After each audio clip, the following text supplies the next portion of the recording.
Bonjour, je suis Bruno Laloy, président du Festival international des artistes de cirque de Saint-Paul-et-Dax.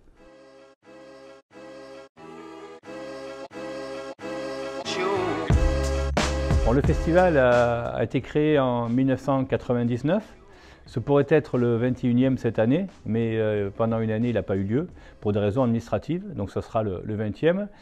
Il a été créé sous l'impulsion, on va dire, du casino, à l'époque où nous étions propriétaires, ma famille et moi, du casino. Donc l'idée était de créer un événement culturel majeur.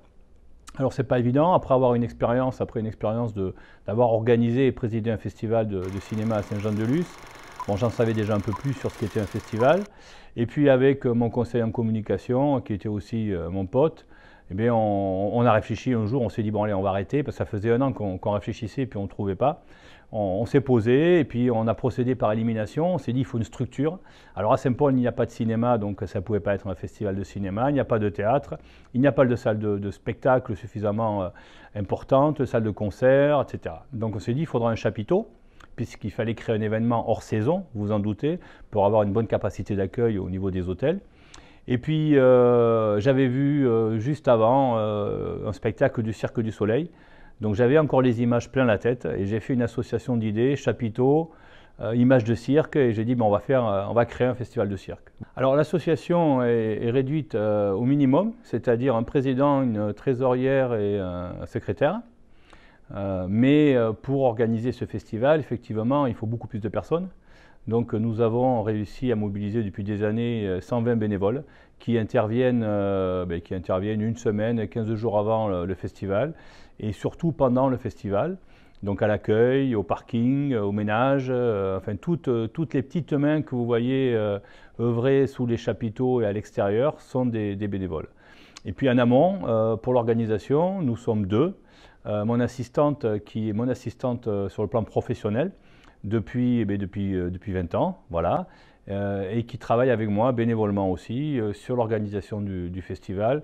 Alors la sélection des numéros démarre au mois de novembre, enfin, plutôt de décembre et janvier, parce que le festival a eu en novembre. Dans la sélection des numéros, il faut tenir compte effectivement d'avoir plusieurs disciplines différentes, plusieurs nationalités, et surtout il faut essayer d'imaginer un spectacle qu'on va créer, car il ne s'agit pas uniquement de présenter des numéros les uns après les autres en compétition, il s'agit que le tout fasse un beau spectacle. C'est la difficulté d'un festival comme ça, où en fait chaque numéro ou chaque artiste travaille dans le monde entier et ne travaillent pas forcément ensemble. Notre objectif, c'est de bien faire comprendre aux gens que le cirque moderne, celui que l'on présente, est bel et bien rentré dans le domaine des arts vivants. Alors en général, on choisit 3-4 numéros aériens. Alors ça peut être du trapèze, ça peut être des lanières, ça peut être du cerceau. Bon voilà, 3-4 numéros aériens. On essaie d'avoir au moins un numéro de jonglage, un numéro d'équilibre. Bon voilà, on essaie un petit peu d'élargir le champ des disciplines. Et lorsqu'on peut avoir un numéro avec une discipline un peu nouvelle, assez moderne, et bien forcément, s'il est de qualité, on le sélectionne. Alors cette année, effectivement, nous fêtons le 20e festival et il aura lieu du 8 au 11 novembre inclus. Bon, pour le 20e, on a essayé de mettre les petits plats dans les grands, on a essayé de faire quelque chose d'un peu différent. Quand je dis différent, c'est-à-dire un peu plus exceptionnel, même si tous les festivals sont exceptionnels, parce que c'est un spectacle créé une seule fois. Donc là, on a essayé de faire quelque chose un peu mieux, un peu plus habillé, le public verra. En général, tous les ans, nous avons 11 numéros pour chaque spectacle et 14 au gala. Cette année, on a décidé de faire un gala pour chaque spectacle, dont les spectateurs verront systématiquement 14 numéros en compétition. La soirée de gala comprendra la remise des prix, c'est tout, en plus, mais c'est intéressant pour beaucoup de spectateurs. La sélection, c'est un petit peu celle que je vous ai dit. On a beaucoup de numéros inédits cette année. J'ai voulu essayer de faire un effort là-dessus. Des surprises. La qualité, évidemment, sera au rendez-vous. Un numéro de chevaux en liberté, un seul numéro d'animaux, de chevaux en liberté, mais quel numéro? C'est un numéro qui a eu le Clown d'Or à Monte-Carlo, qui sera hors compétition.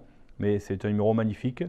Et puis voilà, on marque le 20e anniversaire comme ça. Vous pouvez d'ores et déjà réserver les places sur Internet ou dans les bureaux de l'Office du tourisme du Grand Dax, à savoir à Dax ou à Saint-Paul-et-Dax. Je vous conseille, si vous voulez vivre un grand moment, peut-être unique dans leur vie pour certains, de venir voir ce 20e festival. Sachez que la séance du vendredi soir, la première, est déjà complète. Donc ne tardez pas à réserver vos places.